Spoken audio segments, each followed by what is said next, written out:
नमस्कार दोस्तों, मैं हूं आपका होस्ट आशीष कुमार और आप देख रहे हैं अल्टीमेट प्रॉपर्टी गाइड चैनल। काफी लंबे टाइम बाद मैं वीडियो बना पा रहा हूं दोस्तों, क्योंकि प्रोजेक्ट इस टाइम सोनीपत में काफी ज्यादा रेजिडेंशियल के आ गए हैं। दूसरा जो इम्पोर्टेंट चीज है आपके लिए वो ये है कि पिछले 3 साल का अगर हम अप्राइजल ग्राफ देखते हैं सोनीपत सिटी रेजिडेंशियल का, तो लगभग 52.6% का रिटर्न हर साल दर्ज हुआ है सोनीपत के रियल स्टेट के मार्केट में। इस रिटर्न के जनरेट होने की वजह से कुछ चीजें लोगों को ऐसे लगने लगी हैं कि जो डीलर जो हैं वो इस सिटी का प्राइस मिली भगत से बढ़ा रहे हैं। इसी कंफ्यूजन को मैं आपको आज की डेट में दूर करने आया हूं। वीडियो में अंत तक बने रहें।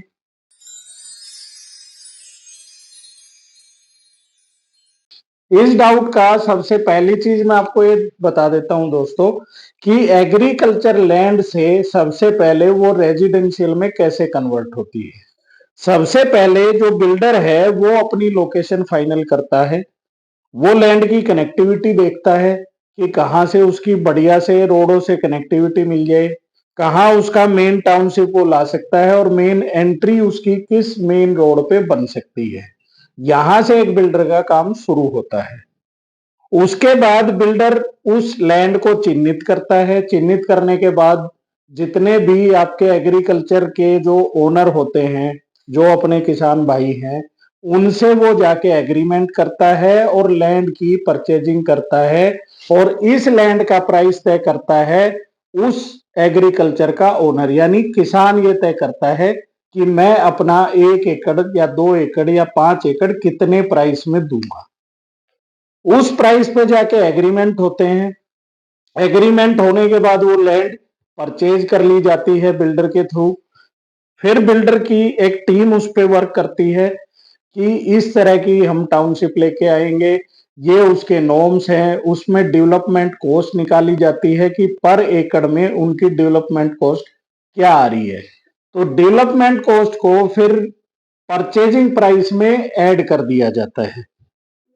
उसके बाद वो अपना प्रॉफिट निकालते हैं कि हमने अगर इतनी लागत की जमीन ली है तो हमें तकरीबन 12 से 15% या 25% या जो भी बिल्डर की टीम तय करती है कि हमें इतना प्रॉफिट उसमें चाहिएगा और टेंटेटिव इतना टाइम हमारा प्रॉफिट में निकलने के लिए लगेगा, तो वो प्रॉफिट फिर आपका डेवलपमेंट कॉस्ट के साथ ऐड कर दिया जाता है। ऐड करने के बाद बिल्डर एक प्राइस मार्केट में थ्रो करता है कि इस प्राइस में हम इस टाउनशिप को लेके आएंगे। अच्छा, उसमें कुछ चीजें क्या होती हैं कि कुछ प्रॉफिट जो है जो उसने रखा है उसमें से वो कुछ डिस्काउंट्स भी देता है। वो पर्टिकुलर उन बिल्डर्स को ज्यादा देता है जिसका पैकेट साइज बड़ा होता है, यानी जो डीलर उसके ज्यादा प्लॉट बेच रहे होते हैं उसका डिस्काउंट थोड़ा सा उसमें ज्यादा होता है। जो कम प्लॉट बेच रहे होते हैं उनको डिस्काउंट कम दिया जाता है। तो सबसे पहली चीज जो मैंने आपको बिल्डर की परचेजिंग बताई, कॉस्ट का बताया कि वो कैसे तय करता है और डीलर को वो किस प्राइस में देता है डिस्काउंट के बाद। जनरली उसमें 3, 4, 5% से ज्यादा का डिस्काउंट वो डीलर को नहीं देता है। तो प्राइमरी मार्केट आप इसको बोल सकते हो, यानी जब बिल्डर आपका एग्रीकल्चर लैंड लेके उसको रेजिडेंशियल में कन्वर्ट करता है और प्राइस ओपन करता है तो इसको हम प्राइमरी मार्केट बोलते हैं। तो ये हमेशा बिल्डर प्राइस पे ही ओपन होता है, तो डीलर का इस प्राइसिंग में कोई भी रोल नहीं होता। उसके बाद जो सेकेंडरी मार्केट बोलते हैं दोस्तों, सेकेंडरी मार्केट का मतलब है कि जब उस प्लॉट को इंटरेस्टेड जो इन्वेस्टर होते हैं या बायर्स होते हैं, जब वो प्लॉट डिस्काउंट पे या बिल्डर प्राइस पे सेल कर दिए जाते हैं तो धीरे धीरे आपकी इन्वेंट्री आउट होने लगती है। जैसे जैसे प्लॉट सेल होते रहते हैं वैसे वैसे अप्रिसिएशन आपका बढ़ता रहता है। अप्रिसिएशन बढ़ने का कारण क्या है कि जो चॉइसेस हैं आपकी, जैसे जैसे आपके प्लॉट सेल होते जाएंगे वैसे वैसे जो कस्टमर की चॉइस है या इन्वेस्टर की जो चॉइस है वो एक तरह से कम होती जाएगी। इनिशियल फेज में डिस्काउंट थोड़े से ज्यादा होते हैं, प्री लॉन्च में ही आपको प्लॉट लेने चाहिए। ये हमारा आपको मतलब स्ट्रांगली रिकमेंडेशन है। अगर आप रियल स्टेट में इन्वेस्ट करके पैसा कमाना चाहते हैं तो आपको प्रोजेक्ट के बिल्कुल इनिशियल फेज में आपको एंट्री करनी चाहिए। प्राइमरी मार्केट में उसकी रेरा की भी कॉस्ट होती है, उसके लाइसेंस की भी कॉस्ट होती है, एलओआई की भी कॉस्ट होती है, तो वो सारी चीज भी प्राइमरी मार्केट में ऐड करके ही बिल्डर प्राइस निकालता है।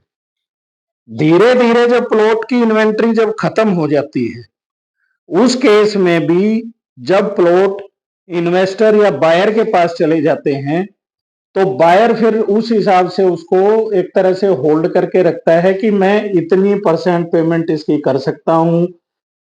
रेरा आने के बाद उसमें डेवलपमेंट्स भी स्टार्ट हो जाते हैं, गेट बनने भी स्टार्ट हो जाते हैं, तो बेसिकली आपको लैंड पे प्रोजेक्ट दिखने लगता है।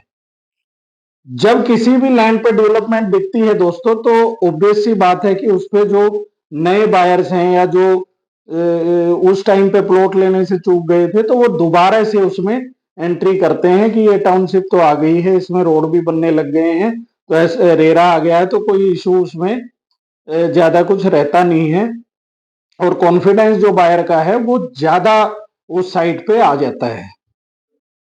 उस रेट को भी बेसिकली जो सेकेंडरी मार्केट का जो बायर है या इन्वेस्टर है, वही अपने प्राइस एक तरह से ओपन करता है कि मैंने बिल्डर से इस रेट में ये प्लॉट खरीदा था और मैं इस रेट से कम में प्लॉट को नहीं दूंगा।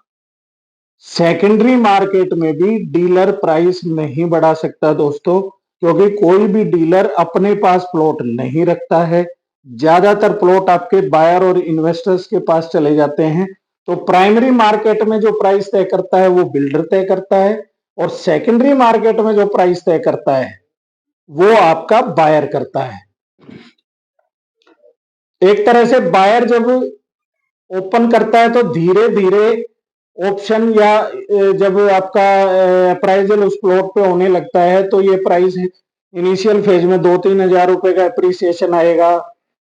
2-3 हजार के अप्रिसिएशन पे जो एंड यूजर है वे खरीद लेते हैं, तो धीरे धीरे फिर से वही आपका साइकिल चलता है कि धीरे धीरे आपका इन्वेस्टर उस साइड से आउट होने लगता है और जो एंड यूजर है उसकी एंट्री वहां पे स्टार्ट हो जाती है, तो ऑप्शन आपके धीरे धीरे इन्वेंट्री से जाने लगते हैं। अब जैसे जैसे ऑप्शन कम होते जाते हैं उसी हिसाब से सेकेंडरी मार्केट में एप्रिसिएशन आना शुरू हो जाता है। तो ये इंफॉर्मेशन आपको देनी इसलिए भी जरूरी थी दोस्तों, क्योंकि बहुत सारे लोग या बहुत सारे आपके पास जो टच में जिस तरह का सर्कल आपका होगा वो आपको मिसगाइड करेंगे कि ये तो डीलर ने प्राइस बढ़ा रखे हैं, डीलर ने एक हाइक बना रखा है। तो जनरली डीलर के हाथ में ना तो प्राइमरी मार्केट में कोई प्राइस अपने रेट से बेचने का होता है, ना सेकेंडरी मार्केट में होता है। तो अगर ये इंफॉर्मेशन आपको अच्छी लगी, हमारी वीडियो आपको अच्छी लगती है, तो हमारे चैनल को लाइक कर दीजिए, शेयर कर दीजिए, सब्सक्राइब कर दीजिए। और इस तरह की इन्वेस्टमेंट के लिए बेसिकली आप सोनीपत और खरखोदा में आप हमसे मिल सकते हैं। Thank you very much.